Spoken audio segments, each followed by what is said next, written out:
Hayot o'zgardimi? Eski qoidalar endi ishlamaydi. Hozir biz ma'no inqirozini boshdan kechiryapmiz. Agar bu davrni to'g'ri tushunmasak, masalaning faqat moddiy tomoniga o'tib ketamiz.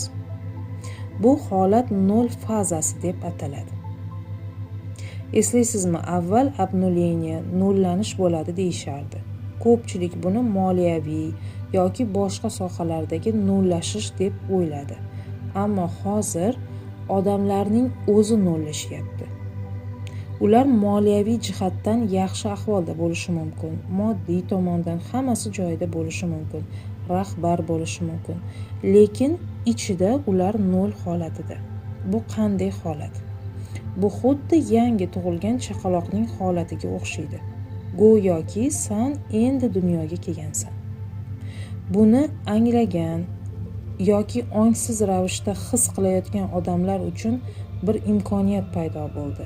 Ruhni bir tanadan boshqa tanaga ko'chirmasdan qayta tug'ilish imkoniyati. Ya'ni shu hayotni o'zida qayta yangilanish. Bu shartli emas, balki amaldagi o'zgarish.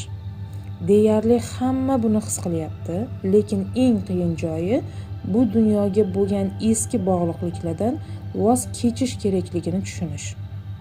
Dunyo o'zgardi. Qanday o'zgardi? Hammasi avvalgidek-ku deyishingiz mumkin. Yo'q, avvalgidek emas. Tashqi belgilar xuddi o'shanday ko'rinsa ham, aslida hammasi o'zgargan.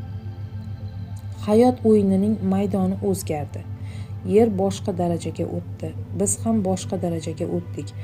Ammo avval shuni qabul qilishimiz kerakki, haqiqatdan ham boshqa darajaga o'tganmiz. Bu yangi darajada esa o'yin qoidalari butunlay boshqacha.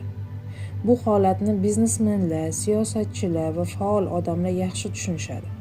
Ular avval qilgan ishining o'zi bilan shug'ullanishyapti, ammo natija yo'q yoki juda ham kam, samaradorlik pasaygan. O'ylab ko'ring, hayotingizda ham go'yoki nimadir noto'g'ridek.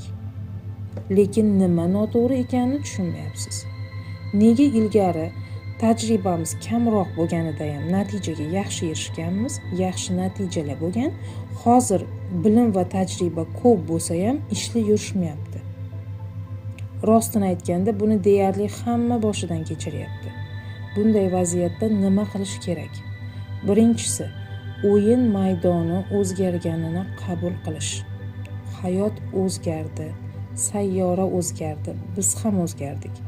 Faqat ongimiz hali ham eski holatda qolib ketgan. Go'yoki biz boshqa sayyoraga ko'chib o'tdik, lekin buni anglolmayapmiz.